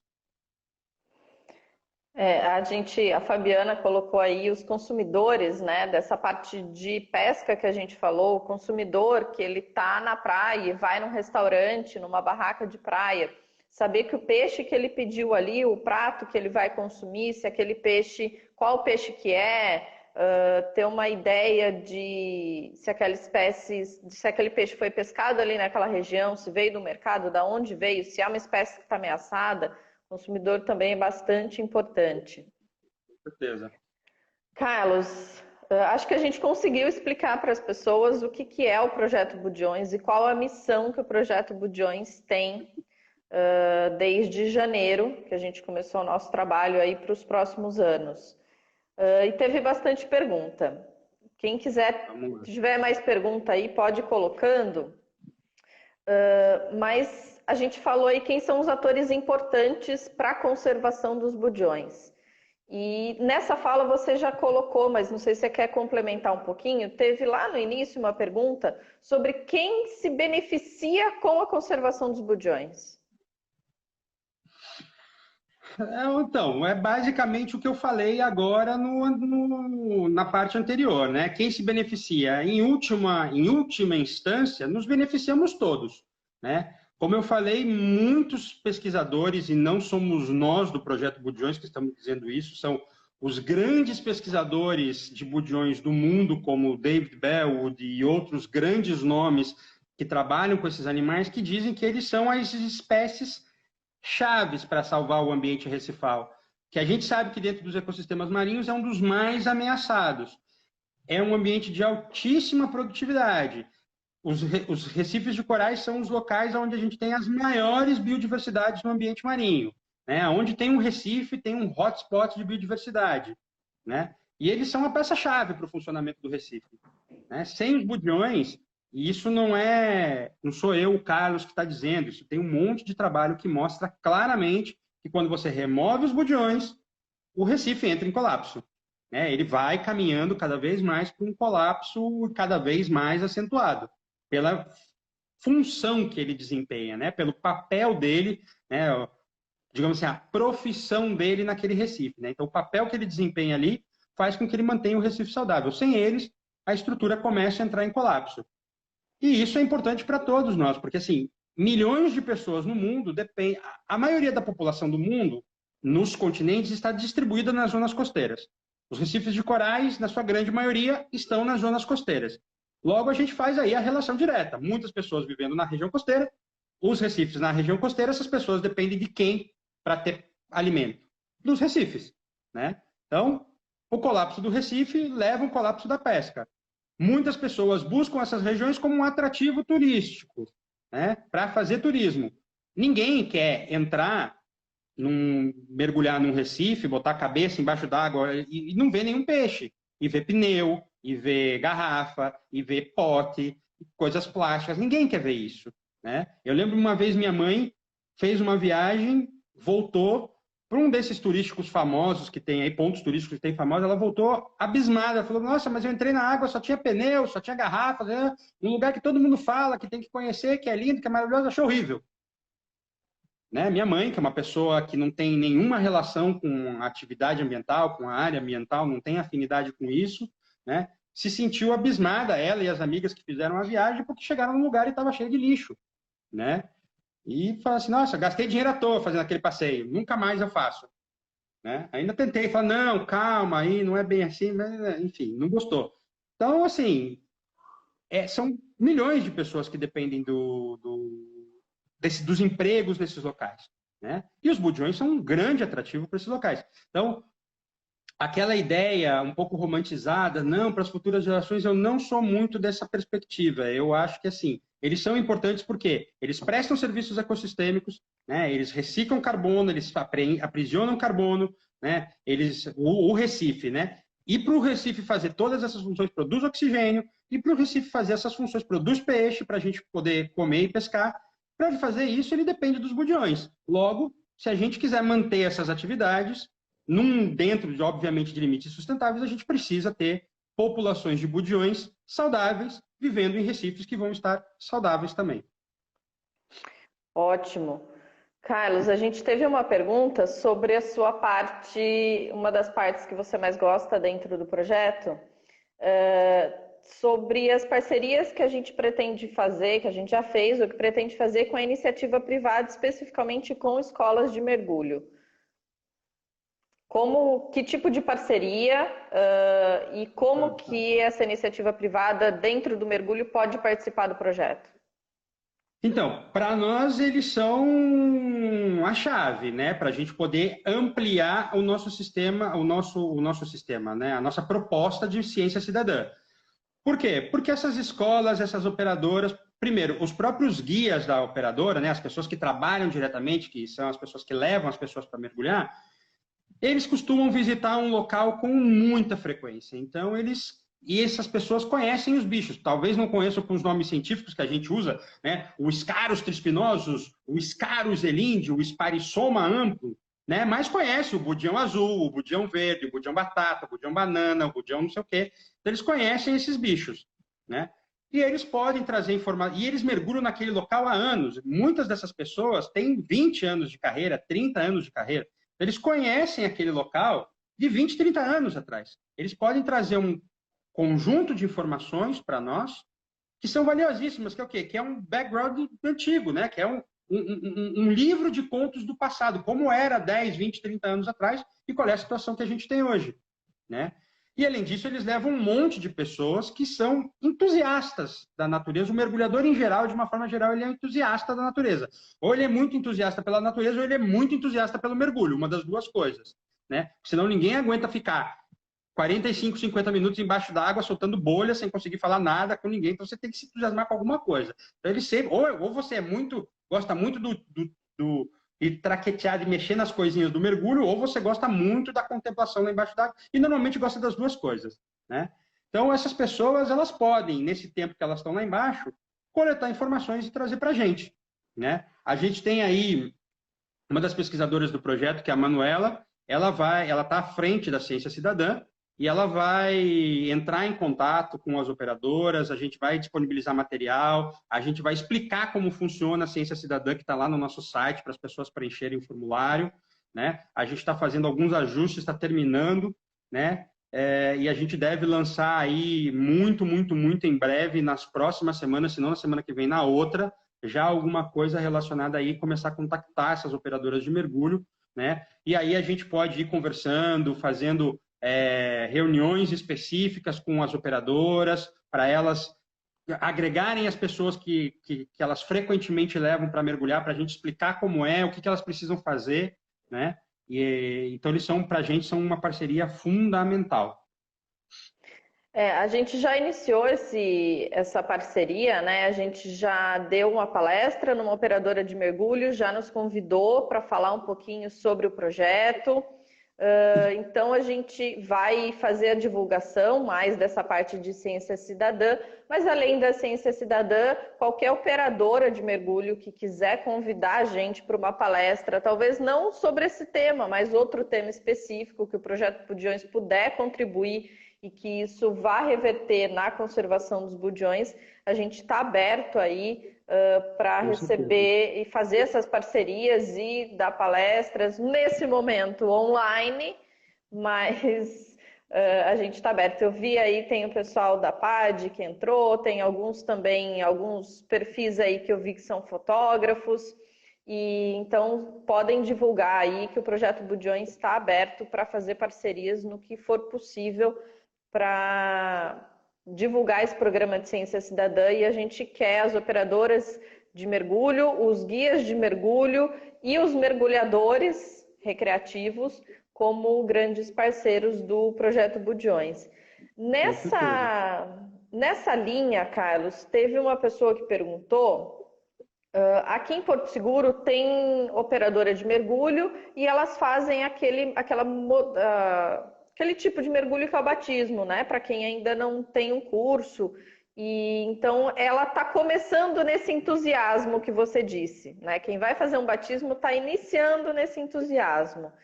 E o briefing que é feito, né? Aquela fala inicial do mergulhador para aquela pessoa, que às vezes é a primeira vez que ela vai fazer um mergulho, às vezes é a primeira vez que ela vai visitar um ambiente recifal, o tempo de briefing muitas vezes é muito curto. Né? Você acha que o briefing que é feito aqui em Porto Seguro pelas operadoras, ou qual é o tempo e quais as informações mais importantes para que esses guias, para que os dive masters, os guias de mergulho passem para essa pessoa que faz um batismo? Qual o tempo que você acha, que tipo de informação é mais importante para que seja falada para a pessoa que vai fazer um batismo? Do ponto de vista ambiental, né? Dos Ambiental. budiões, etc. Não, assim, não é uma coisa que precisa ser uma coisa muito demorada, nem nada disso, né? Assim, o importante é mostrar, chamar a atenção para esses bichos, para que esses bichos existem. Eles, por si só, já são chamativos, né? Mas vale você sempre ressaltar para que a pessoa saiba que aquilo ali é um budião, né? E qual a importância dele ali naquele ecossistema, né? E que muito do que ele está vendo ali, ele só existe ali porque esses bichos estão presentes naquele local, né? Então é interessante você ter encaixar dentro desse processo, desse briefing, uma informação que pode ser curta, né? De alguns minutos, explicando, né? Mostrando os bichos. Uma das coisas que a gente tem conversado e discutido dentro do projeto é a gente conseguir fazer algumas plaquinhas que possam mostrar os animais e as operadoras poderem mostrar isso, as pessoas olharem, verem o bicho, o desenho do bicho, né? O formato que o bicho tem, a cor do bicho, né? Para antes e depois do mergulho, a pessoa quando sair do mergulho, esse aqui eu vi, lembro dele. Aí faz o link com o nome, né? Como é que esse é o budião azul, esse é o budião batata, esse é o budião ferrugem, o budião verde, né? E poder dar nome aos bois, digamos assim, né? Conhecer, ver o bicho e depois saber qual é o nome que ele tem.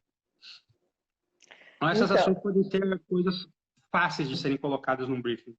a gente acabou de ter uma pergunta aí, se a gente já tem alguma parceria com o pessoal, com as operadoras que realizam mergulho em alcatrazes, né? A gente ainda não tem, né? Respondendo já, a gente ainda não tem nenhuma parceria com operadora ali que faz aquela área de alcatrazes. A gente está terminando o nosso... A gente vai soltar um e-mail para as operadoras aí, explicando um pouquinho sobre o projeto e pedindo essa parceria, nos colocando à disposição. Mas se essa pessoa for uma pessoa de operadora, só contactar a gente aí, pode enviar um e-mail, entrar no nosso site, aqui nas redes sociais mesmo, pode mandar uma mensagem que a gente conversa. Que é uma área que tem bastante budião, é uma área bem bonita. Eu mergulhei em Alcatrazes ano passado.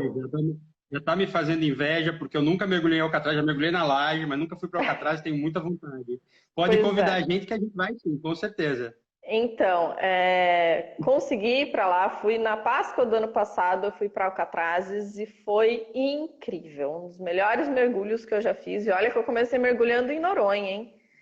E Alcatrazes foi... E Alcatrazes foi incrível, assim.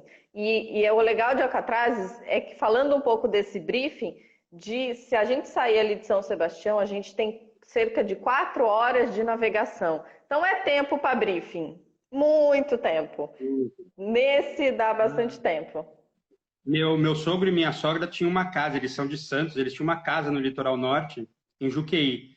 E sempre que eu andava pela praia, eu via o Montão do Trigo e Alcatrazes, da praia. E eu só olhava para ela e falava assim, ah, meu Deus do céu, ô vontade de chegar lá, ô vontade de chegar lá. Aí vim para Bahia, vim morar para cá, a vontade ficou, mas eu nunca fui. Carlos, agora tem algumas perguntas. Tem uma pergunta voltada para o monitoramento pesqueiro. Em pesquisa, a gente não iniciou ainda o nosso monitoramento pesqueiro por causa da pandemia, mas com informações prévias que os pesquisadores do projeto e parceiros já conseguiram reunir, você tem alguma ideia e pode falar para a gente na costa brasileira, onde que os budiões são mais pescados? Então, a gente sabe que existe muita pesca no Rio Grande do Norte, né? Tem, assim, são informações que eu sei, que eu conheço, que eu já conversei com as pessoas, né? Rio Grande do Norte tem um esforço de pesca bastante razoável. Pernambuco também tem. As artes de pesca variam um pouco de local para local, elas mudam, né? Não são exatamente as mesmas, né? Mas eu sei que tem em Pernambuco, toda a região ali, norte de Alagoas e sul do Pernambuco, tem um esforço pesqueiro bastante razoável em cima dessas espécies, né? Aqui na Bahia, eu não sei como é na região norte do estado, né? Eu não sei como é a pesca lá. Apesar de já ter estado algumas vezes lá na região, fui por pouco tempo para fazer coisas específicas, então acabei não me atendo a esse ponto quando estive por lá. Eu sei que da Baía de Todos os Santos para baixo, a pesca é menos significativa, não se pesca tanto budião na região, né? Até Itacaré, Camamu, aquela região não se pesca tanto. Já aqui no sul, extremo sul, a pesca é bastante importante, né? Então, você tem uma parcela da população que foca a pescaria nos budiões, né? Já com mais importância. Aí no Espírito Santo diminui um pouco, aí você vai ter no Espírito Santo pouco até chegar lá no sul do Espírito Santo. Então, sul do Espírito Santo e Rio de Janeiro, você já tem uma importância maior das pescarias de budiões, né? Então você vai ter nessas regiões, Arraial do Cabo também tem uma pescaria, é mais o pessoal que trabalha, que pesca com faz caça submarina, né?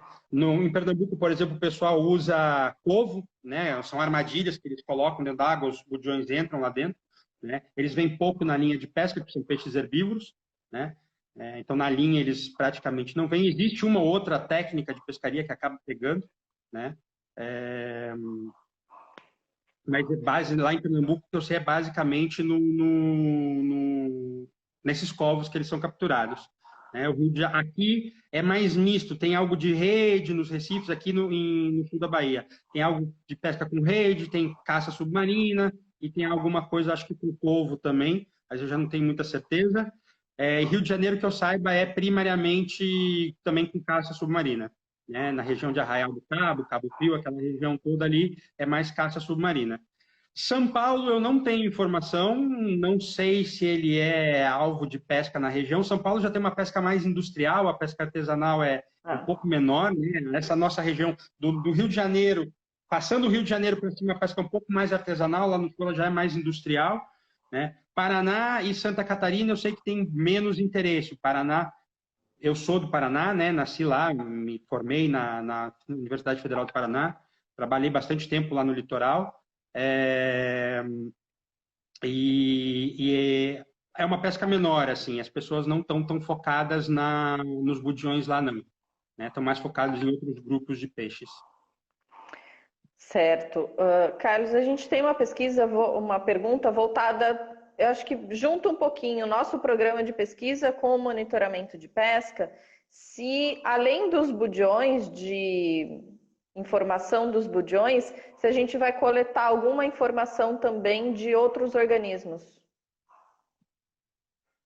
De outros organismos marinhos? Marinhos. Outras espécies de peixe, alguma coisa.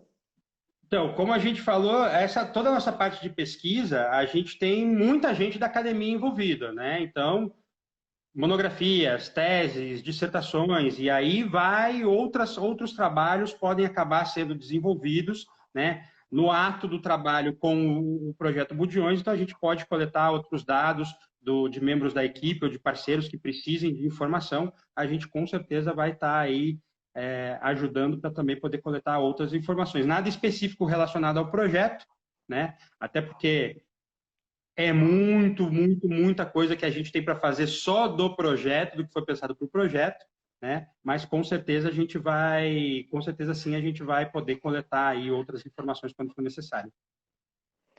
Carlos, eu acho que é isso. Teve mais alguns comentários aí, o pessoal já discutiu um pouquinho também sobre a pesca, mas eu acho que é isso.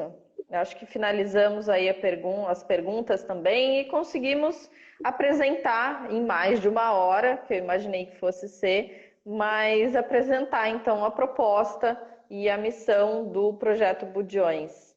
Eu queria primeiro agradecer tá aí com as pequenas e despender um pouquinho desse tempo aí de pai para também apresentar o projeto, já que foi você um dos criadores do projeto Budiões. E agradecer todo mundo que está assistindo a live, que assistiu na primeira parte, que assistiu agora. Lembrar para o pessoal que se quiser rever ou ver as outras lives que falam sobre ações do projeto, falam sobre os budiões, todas estão salvas lá no nosso canal do YouTube. É só procurar Projeto Budiões no YouTube. Vocês conseguem ver as lives na íntegra, todas lá. Essa daqui logo também vai para lá, assim que a gente baixar ela já segue. E nos colocar à disposição para o pessoal que estava assistindo aí, quer fazer parceria, seja para educação ambiental, para ciência cidadã, agradecer o pessoal e nos colocar à disposição. E muito obrigado. E não termina por aqui, pessoal. Semana que vem tem live de novo. Na semana que vem, na quarta-feira também, às 19 horas, o nosso Papo de Papagaio vai ser com um dos coordenadores da nossa área, de área focal, vai ser com o professor Guilherme Longo, que é o coordenador da nossa área focal do Rio Grande do Norte. A gente vai falar um pouquinho mais sobre a ciência cidadã, justamente. Então, espero vocês a semana que vem. E, Carlos, quer fazer alguma fala final? Vou recomendar para todo mundo que gosta dessa área da ciência cidadã que assista. O Guilherme coordena um baita de um projeto muito legal chamado De Olho nos Corais, né? Ele vai falar um pouco dessa experiência para a gente, sobre a experiência que ele tem coordenando o De Olho nos Corais, né? Então, o Guilherme ele tem uma super experiência nessa temática. É um projeto de ciência cidadã, né, onde eles monitoram recifes de corais ao longo da costa do Brasil inteira para avaliar branqueamento, doenças, etc, etc. Né? Então, eu acho que vai ser uma live super legal, super interessante. Convido todo mundo aí para ver.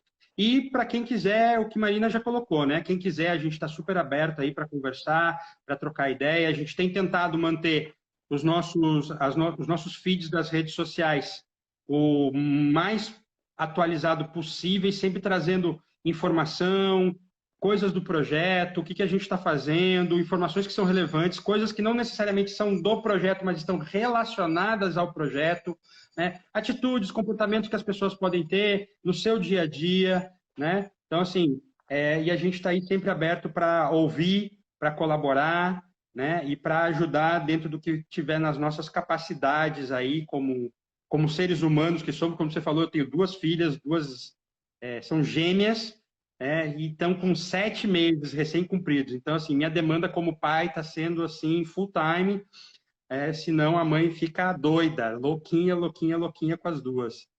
Né? As duas coisas mais fofas do mundo. Ser pai foi uma experiência incrível para mim. Eu estou curtindo muito. É isso aí, E é isso. pessoal. Agradecendo aos parceiros também que estão aí junto com o Projeto Budiões nas nossas atividades, que assistiram aí a live. Todos parceiros aí, tem o pessoal da agência que faz a nossa parte de assessoria de comunicação aí, também que nos apoia bastante, comprou essa ideia com a gente. E eu queria então desejar uma boa semana para todo mundo. Como sempre, vamos ficar em casa. Assim que for possível a gente sai, mas por enquanto vamos ficar em casa. A gente está seguindo aí com a parte de comunicação do projeto, que pode ser feito online, e planejando tudo para quando a gente puder voltar ao campo com atividades de pesquisa e educação ambiental. Então, boa noite, pessoal. Até a semana que vem. E qualquer coisa é só escrever para a gente. Até mais. E agradeço muito a participação de todo mundo. Marina, valeu por tocar aí, por essa conversa, super show de bola. Você sempre manda muito bem nessa atividade. Então, também quero fazer aqui um agradecimento público a você por sempre levar o papo de papagaio para frente, que você leva como ninguém essa parte. Você é fantástica aí. O Projeto Budiões não seria o mesmo sem você. Isso aqui, Carlos, eu já falei para o pessoal, já conversei com os outros pesquisadores. Estágio de educação ambiental faz isso com a gente. Tira essa vergonha de falar em público. Estágio de educação ambiental e ser professora também ajuda. Não, você tem sido assim uma peça-chave no funcionamento do Projeto Budiões. Eu falei no começo dessa segunda parte. Você deveria ser a entrevistada e eu estar te entrevistando, porque você é a chefona do Projeto Budiões, a pessoa que mais manja de tudo aí, está sempre à frente para receber tudo, para resolver todos os problemas. A gente também te agradece muito. Eu quero aqui te agradecer muito todo o trabalho e todo o empenho que você tem colocado em cima do projeto. E eu quero agradecer a toda a equipe, gente. Cada um da equipe que está aí, cada pecinha é importante nesse trabalho que a gente apresentou aqui, que é muito trabalho. Então, cada pecinha é importante. Tá bom? Até a próxima semana, gente. Até mais. Valeu, tchau, tchau.